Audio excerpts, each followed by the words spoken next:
Hey guys, so today I don't really feel that well and I decided to just film a cozy reading vlog. I'm just gonna spend a cozy day with my books in the couch and I'm gonna prepare everything. I'm gonna gather everything that I need right here on the coffee table, and then I'll just give you an overview of what is going on in my reading life at the moment. Okay, so everything is ready. And I always love putting on some fireplace background on the television because it's so soothing.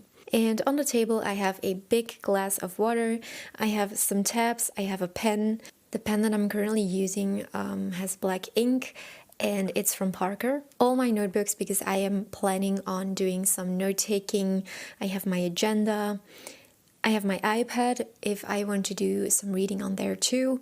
And then I have my current reads and a read that I recently finished. So I finished the biography of Oscar Wilde. He's one of my favorite authors. I love his plays, his book, his essays, his short stories. I love everything that this guy has written. And I knew quite a lot about his life already because I've been listening to some podcasts in the past. And while I was traveling in Dublin, I came across this biography. It was very cheap.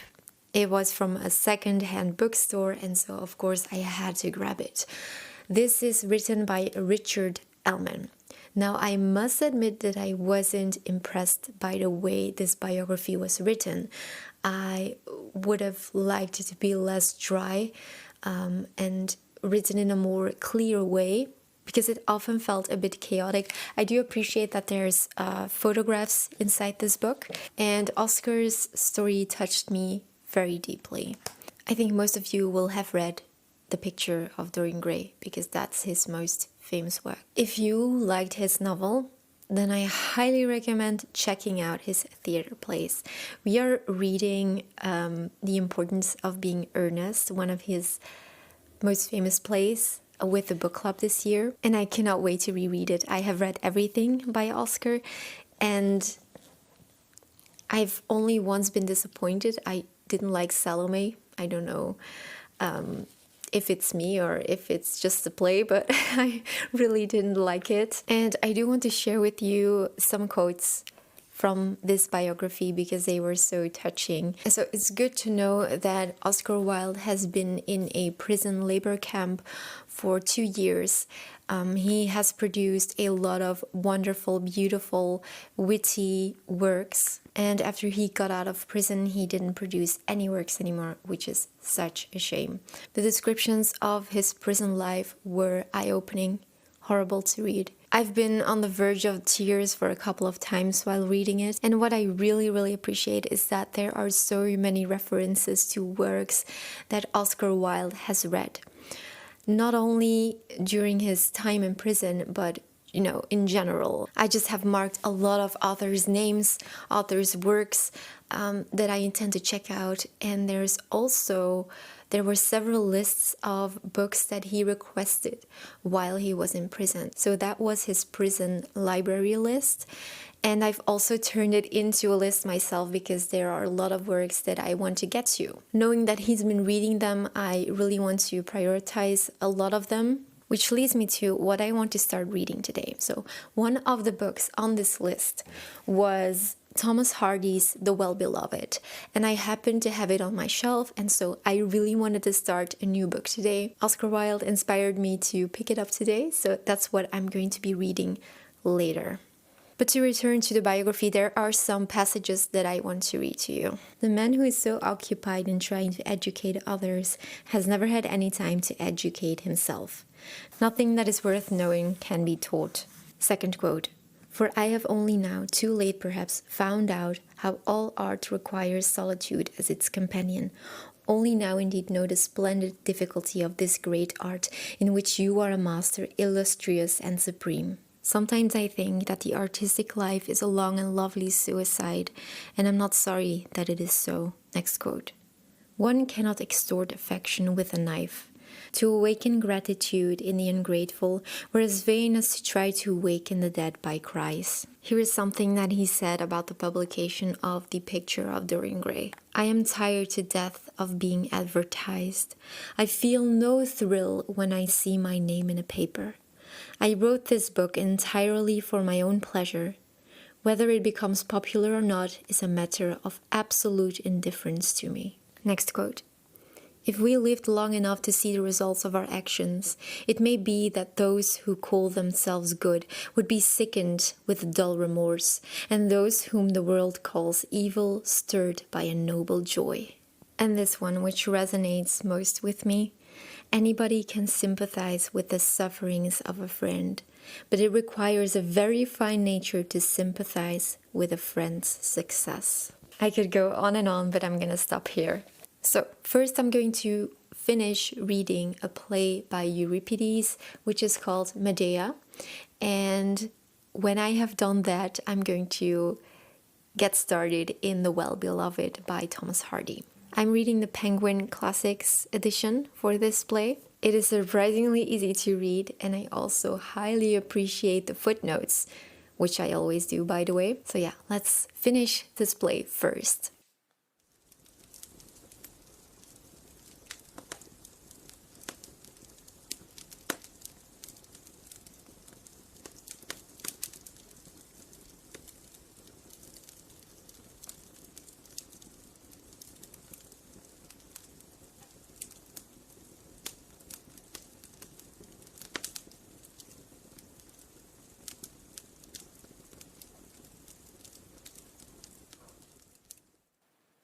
Okay, so I finished the play, and what surprised me the most was how easy it was to read, to consume, and it is pretty short, and I'm actually looking forward to reading more of Euripides. So there are 3 more plays in this book, and I will definitely get to them someday.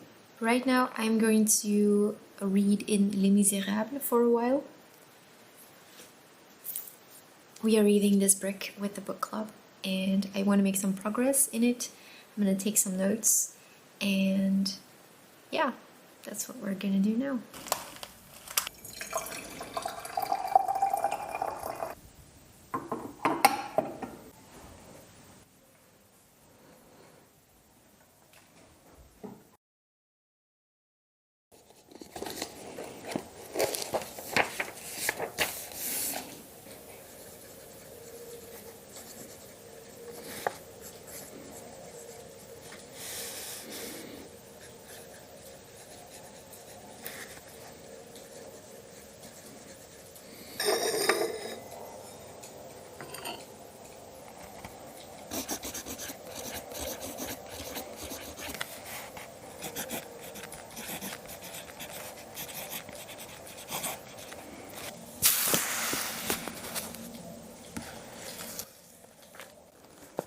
So first I picked Les Misérables. If you don't know, this is Hugo's epic novel about justice, redemption, social injustice in the 19th century France. It follows Jean Valjean, a former convict who seeks redemption while being relentlessly pursued by an inspector called Javert.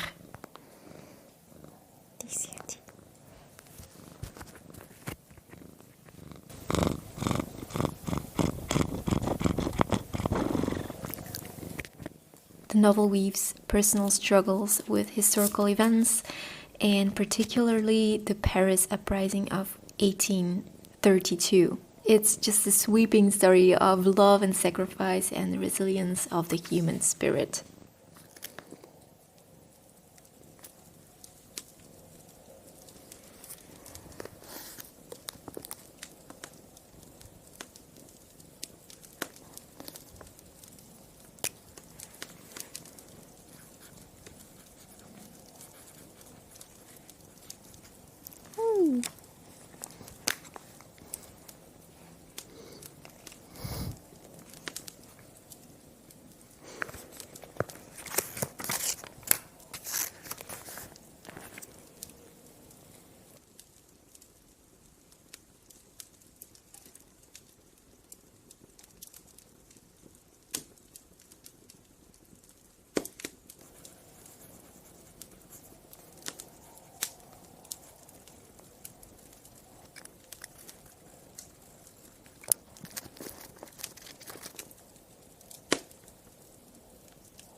So I would like to get started in The Well-Beloved by Thomas Hardy.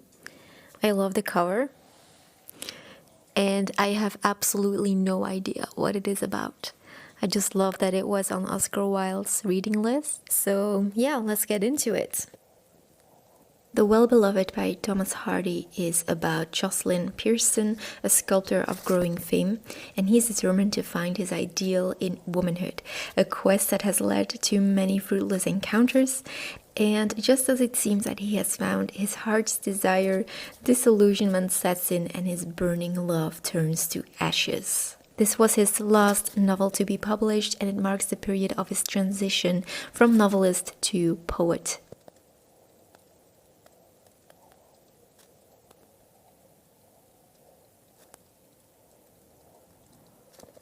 Good morning, it is Sunday.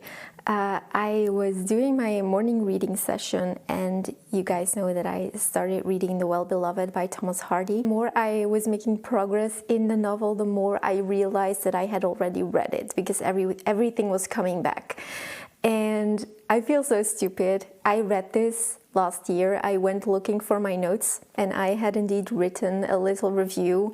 So obviously I'm not going to continue. I reread my review and it all kind of came back to me. And the reason why I probably didn't remember it immediately was because I didn't enjoy it that much. So let's go over to my bookshelf and we are going to pick another novel to read. So I have some works of Sophocles. Then I have Ovid's Metamorphoses, which I'm not going to read in one go, obviously, because that's way too big. Then I have Honoré de Balzac, Eugène Grandet. Oh yes, I have the Letters of Vincent van Gogh also, and it's quite a big one. I don't know if I feel quite ready to start this one because we're reading Les Misérables also. Plato, The Republic. I do feel like reading this one. And then you have Spinoza, Ethics. I love this cover. I also have the painting in my living room. I'll show you later. And then I have Die Betrothed by Alessandro Manzoni. It's also a big one, so I'm not gonna start this one yet. And then let's go to my basket in the living room because I also have a stack of unread books over there. Okay, let's see. So I have a biography of Leonardo da Vinci. I'm not gonna read this one right now because I just finished my biography on Oscar Wilde. Here we have Shirley by Charlotte Bronte, which is also a rather big one. I don't really feel like picking this one up right now. And then we have the House of Mirth. I love this cover. I am so in love with this cover. It's the Norton Critical Edition, and it would actually be the first time reading a Norton Critical Edition.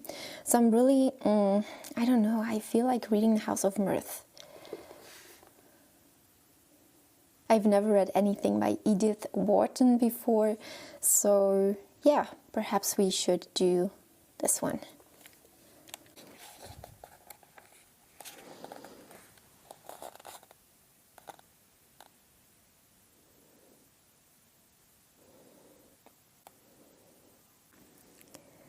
Okay, so I'm about 50 pages in.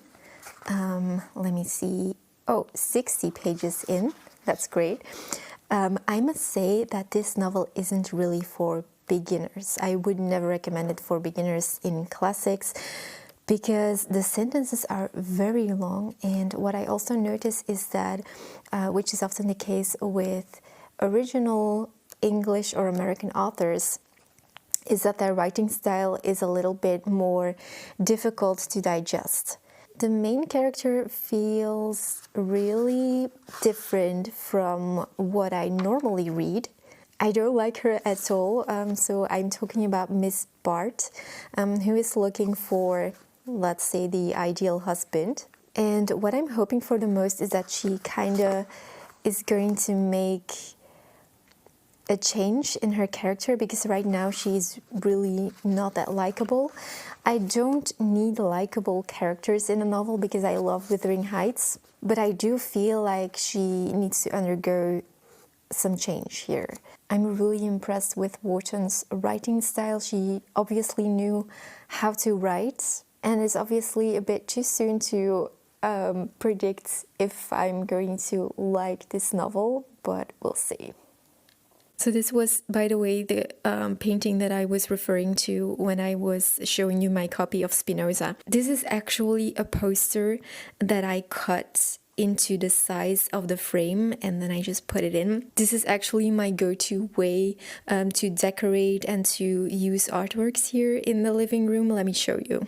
This one's a real painting, as you can see by the shine. So here's my crown of Aragorn from the Lord of the Rings. I really love this piece. It's a centerpiece on my cabinet, and then next to it I have some works by Shakespeare, and then of course a picture from Notre Dame in Paris. This is also an old frame that I just filled up with a poster that I cut up. It's a really thick poster. It's such good quality, and I usually go to secondhand shops to find these frames or these artworks. These were just the original artworks that were in the frames. And here's just a frame that I emptied and that I filled with a poster again. This one too, I really love this poster, and it was just a frame that I bought in a secondhand store. This is really turning into an art tour, isn't it? So here is Marie Antoinette right on my desk. This is just a picture, you know, that I printed. And then of course I also have my beloved Victor Hugo right here. I hope you enjoyed this reading vlog, and I will see you next week.